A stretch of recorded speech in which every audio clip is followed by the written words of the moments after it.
28 April 2026. Ujian kuasa dan prinsip Negeri Sembilan apabila tertib perlembagaan bertembung dengan cita-cita politik. Konflik institusi politik semasa di Negeri Sembilan bukanlah krisis bilangan, sebaliknya ujian kematangan perlembagaan. Kerangka tadbir urus Negeri Sembilan yang unik berasaskan adat yang dipimpin oleh Tuanku Yang di-Pertuan Besar dan Undang Yang 4 kini bersilang dengan manuver berfaksi dalam UMNO, penyesuaian semula dalam Kerajaan Perpaduan Madani serta percaturan oportunis oleh Perikatan Nasional. Persoalan utama bukan siapa yang menuntut legitimasi tetapi siapa yang menghormatinya apabila ia membataskan keselesaan politik. Di teras isu ini terletak satu corak yang sudah biasa. Puak-puak dalaman UMNO cuba menyesuaikan semula pengaruh dalam struktur gabungan yang menuntut disiplin. Kedudukan Menteri Besar yang berlandaskan perlembagaan dan diperkukuh melalui sistem Negeri Sembilan sepatutnya secara prinsipnya terlindung daripada tekanan berfaksi yang bersifat episodik, namun perkembangan semasa menunjukkan sebaliknya. Apa yang sedang berlaku bukanlah satu kekosongan undang-undang tetapi satu perebutan politik yang dilapiskan ke atas sistem yang memang direka untuk mencegah ketidakstabilan. Justeru persoalan siapa sebenarnya tidaklah samar.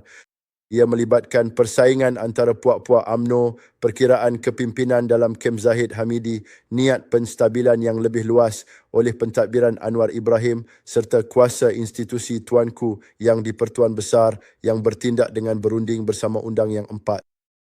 Persoalan apa juga sama jelasnya, satu cubaan, sama ada secara halus atau sebaliknya, untuk mempengaruhi hasil politik dengan cara yang menguji batas-batas kesesuaian perlembagaan. Seperti biasa, masa memainkan peranan yang penting, geseran ini timbul dalam suasana pra-pilihan raya di mana para pelaku politik sedang mengubah kedudukan, mengukuhkan pengaruh dan menguji batas institusi.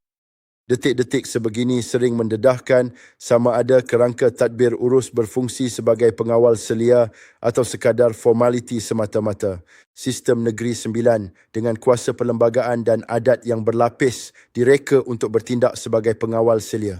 Sama ada pelaku politik menghormati reka bentuk itu kini sedang diperhatikan.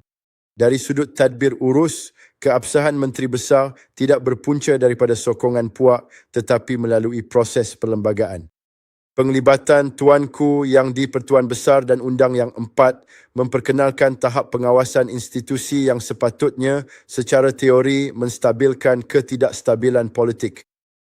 Apabila puak-puak cuba mentafsir semula atau mencabar struktur tersebut, isu yang timbul bukan lagi perbezaan politik tetapi disiplin institusi.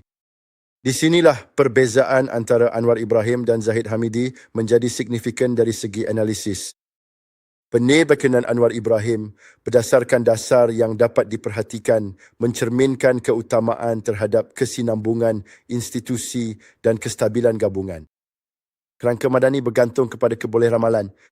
Ia tidak mampu menghadapi gangguan episodik yang didorong oleh penyesuaian semula puak dalaman.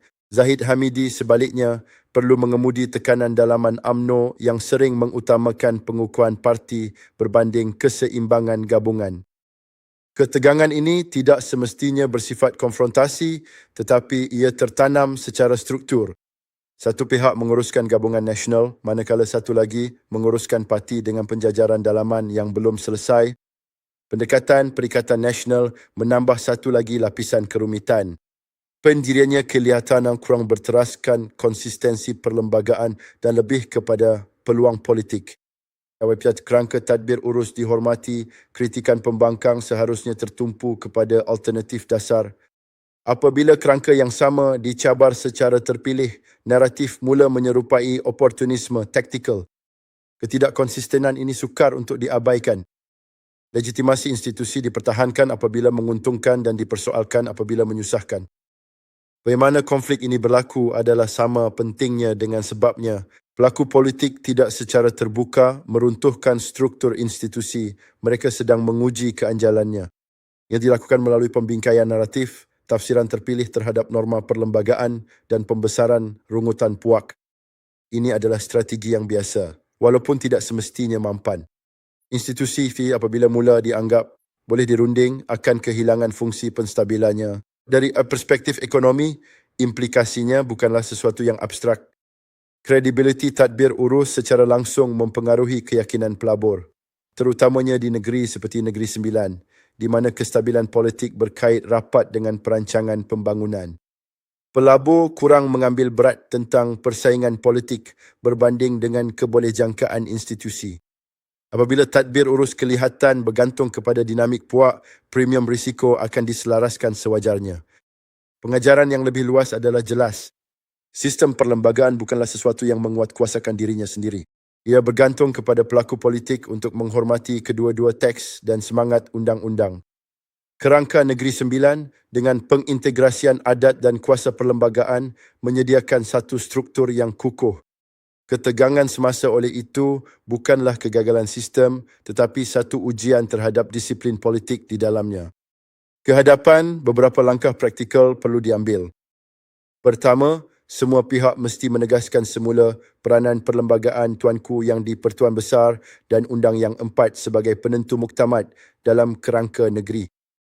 Kedua, kepimpinan UMNO mesti menangani perpecahan dalaman melalui mekanisme yang teratur dan bukannya menzahirkan isu tersebut ke dalam pertikaian pentadbiran.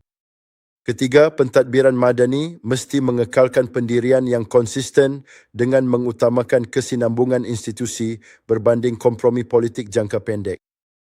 Akhir sekali, pihak pembangkang mesti menyelaraskan kritikan mereka dengan konsistensi perlembagaan sekiranya mereka ingin dianggap sebagai alternatif yang berwibawa. Situasi di Negeri Sembilan akhirnya menggambarkan satu kebenaran nasional yang lebih luas. Kredibiliti politik kini tidak lagi ditentukan oleh dakwaan tetapi oleh kepatuhan kepada tertib institusi. Kestabilan bukan sekadar diisytiharkan, ia dibuktikan melalui disiplin. Mereka yang menganggap kerangka perlembagaan sebagai instrumen yang boleh dilentur mungkin akan mendapati bahawa pasaran pengundi dan institusi itu sendiri jauh lebih sukar untuk berkompromi. Terima kasih kepada semua kerana sudi mendengar dan menyokong saluran berita podcast saya. Mezatura Kilhitos dan Pin Givantas and the Barbara Stengat bermakna. Saya amat menghargai sokongan berterusan dan tontonan anda yang penuh pertimbangan. Sertai, ikuti, suka dan kongsikan.